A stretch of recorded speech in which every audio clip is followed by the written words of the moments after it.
@QFFWFFQ.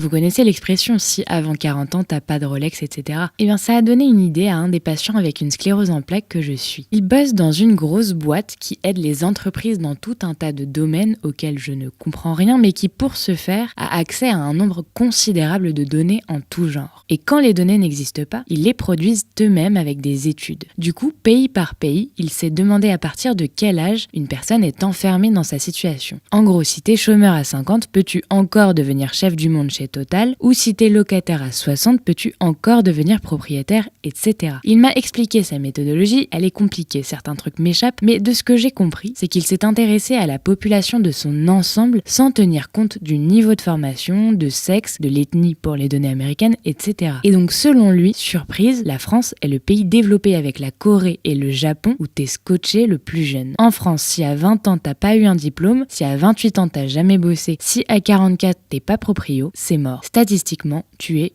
précaire. À l'inverse, les pays qui s'en sortent le mieux sont le Canada, l'Islande, la Finlande et le Danemark. L'intérêt de ceci n'est pas du tout économique. Enfin, si peut-être, mais pour mon job de neurologue, ça change rien. L'intérêt, c'est pour les attitudes et les choix thérapeutiques. La maladie n'arrête pas cette horloge sociale. Donc si pendant 1 an, tu ne peux rien faire, c'est 1 an de définitivement perdu. Pour un jeune patient qui vit en France, l'enjeu de revenir le plus rapidement possible vers une vie normale, quel qu'en soit le risque, n'est du coup pas le même que pour un Danois. Un jeune de 17 ans avec une sclérose en plaques et un traitement insuffisamment agressif ne pourra pas reprendre facilement des études vers 22 ans. Tout ça pour dire que selon lui, et je suis d'accord, la médecine basée sur les faits et la balance bénéfice/risque doit aussi tenir compte du risque de perte de chance sociale propre à chaque pays.